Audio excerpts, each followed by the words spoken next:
sequences. I think you can lower the sound totally, because I will be speaking. So first of all, not going that much into the design of the game, we get some basement that is modularly arranged, like we got modules for the walls, because, and this is why we have put a lot of additional elements to cover the fact that so far, as you see here, or maybe you not see, the modules of the wall are basically the same. We are also using tailable ground texture, but it's typical arrangement for the video game indoor location. It's just most of the elements you see here have been scanned. So I will not focus on this that more as I will focus on the exploring the Chernobyl zone in the selected location that I want to show you. Yeah, texture streaming. You need to care about this, of course. Yeah, why not?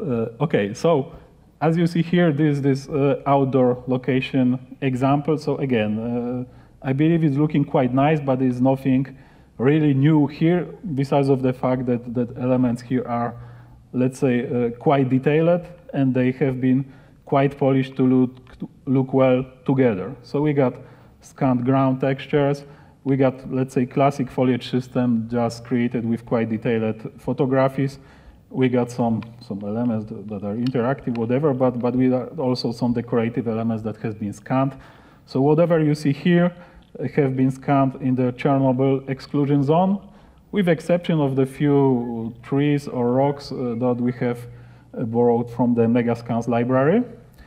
And this is this relatively easy case. If you make a good scans, or you have a good scans, then you can arrange this kind of environment quite easily, especially because Unreal 4 has good tools for the terrain texture, it has good tools for meshing the foliage and so on. So it's not that complicated having this amount of assets to create something like this. Of course, I'm just saying like this, it spent us a few months to create this part of the location, and it was a lot of let's say, bad elements that were not looking good before we have achieved this result.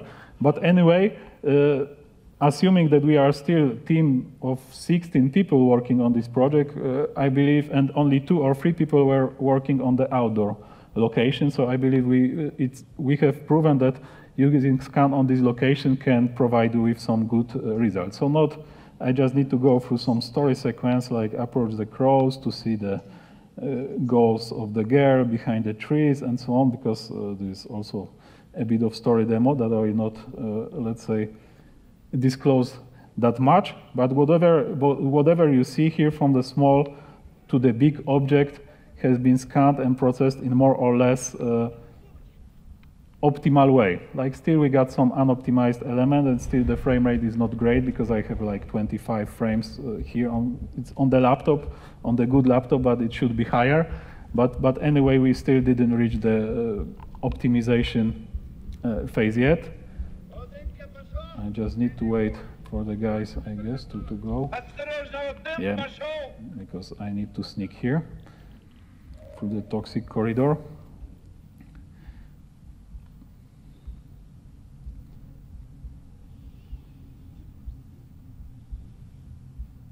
And again, passage that you see here is very ugly. It's just low poly texture, maybe not very low poly, but it's just some generic texture put on some generic mesh. But as I mentioned, for the passages, if you play well with light and effects, then you may not care that you don't have that great scans. What matters is that you need to have good scans or good assets whenever it comes to your goal. So what you may find interesting here is the building. The building was example of some of the issues that I have mentioned before. Like, for example, we didn't have access to all sides of the building.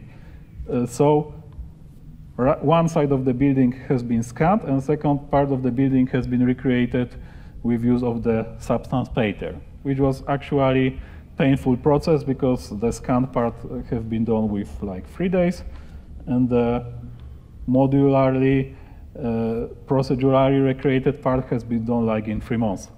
So we have reached the the moment where I'm not purely sure if the left wall is scanned and the right wall is procedurally generated or the other way around, because we have been trying to reach this moment. But anyway, it took us a few months to get these results for this building. So right now we are rather trying to reconstruct all the missing parts with the scanned textures, and we use substance pattern or procedurally generated textures only in the place where there is absolutely no possibility to use photographic materials.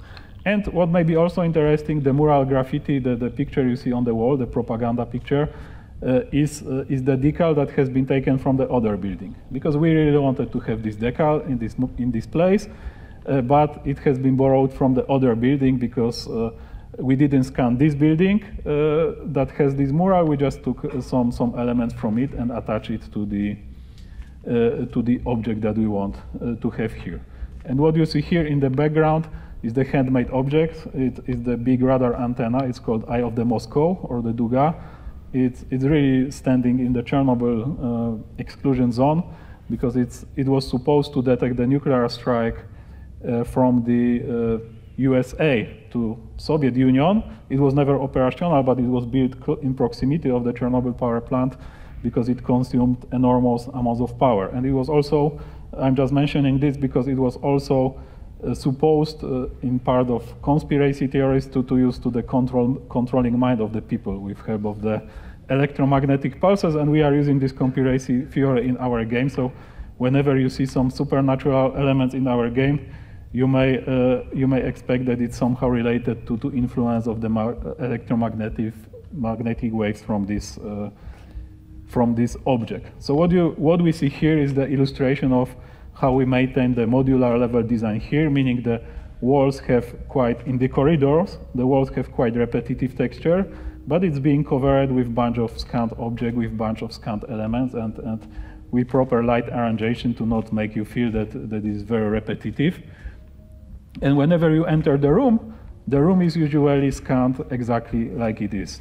So whenever it comes to the room as a chunk of the level, it's scanned purely. It's decorated with some of the extra objects, like this room was more empty, but we have added a table here, we have added some electronic devices here, and we have added some propaganda posters that was not present exactly in this room, because that was the arrangement that we wanted to achieve for this particular room. We have also placed some gameplay or interactive objects there, but the same we can talk about every other room we will visit here. Like, it has been scanned by custom, and it was connected with modularly built corridor. And the layout of these rooms or even their interiors are not exactly what was in this particular building, but we have arranged it to give players something to find here or then, and how we wanted to guide player through this explorative part, because we will start to show some creepy things, like this also, of course, scanned doll. Just we scanned this doll in the kindergarten and put it here just because we believe it's cool. And here we got another modular part, which is the staircase, which is again using a bit more of repetitive or non-customized elements, but it's being decorated with some elements that are hiding these facts, including, for example, here the scanned or photographed glass that is using as a decal to cover the fact that this floor is repeating its texture quite a lot. And right now we are going to a bit more of horror locations, so we are actually having the same corridors.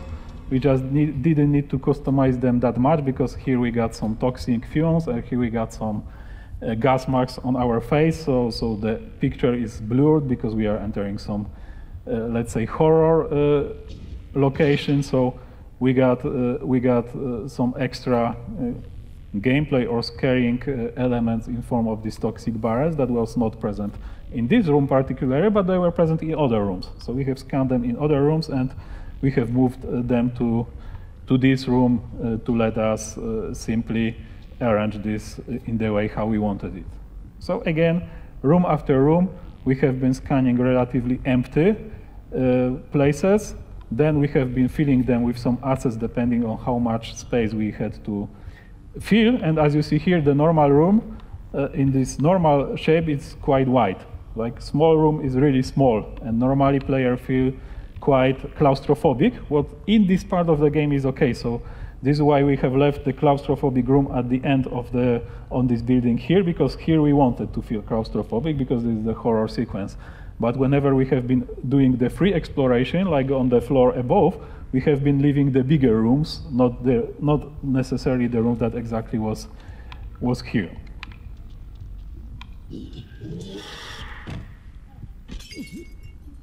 Yeah, so here we got some scanned guy who have been overpainted with some glowing shaders and some special FXs to look like he's something very strange and dangerous. And this is also a way how we process the scans. Like we are sometimes transforming them into the fantastic objects, non-realistically looking objects, even if this was the same guy that was somehow present before in the forest. So again, we are repeating some of the buildings or some of the building structures or some of the shaders. However, we always customize them with extra decals or with extra painted or overpainted or decaled elements. And we are mostly taking care of the fact how the optimization works here. This is probably the heaviest element of this area, and its frame rate is just before 20 frames per second right now, because here we didn't fully utilize the streaming and we didn't fully optimize the texture resolution. However, we did some tests already, and it won't be that painful actually in a moment. So just to show you some extra part before we finish. Again, the same approach, like scanned rooms or scanned hall, filled with some small scanned elements, and filled also with some non-scanned elements, because, for example, these metal boxes here, they were a bit too complex or too complicated. Their scan didn't work out. So we used the photos that we have been created for need of scanning to make a texture that was projected on the ultimately hand-modeled objects. And what you see in the down of this building, the first floor of this building, are totally abstract composition of different rooms and different corridors that was absolutely, it didn't have anything to do with the reality of the location, because in these situations we wanted to create some specific layout for some gameplay reasons that I do not have time to show, but anyway, if you look carefully, it's not very consistent, because on these walls you got like brown textures, and on these walls you got like green textures. So obviously that was not like exactly moving from green room to the brown room. It was simply corridors or passages taken from totally different locations and totally different places. So once for all, I just wanted to say you don't need to be that scared of the modular level design based of scans, because both publicly available libraries, like for example Megascans or some packages that are available on Unreal Market Store, like the customized assets that some people are doing that you can do or we can do for you, they are simply capable of being processed into modular level design. You just need to have specific game, and you just need to have very specific art direction that is supposed to be recreated in this way. So thank you very much for your attention.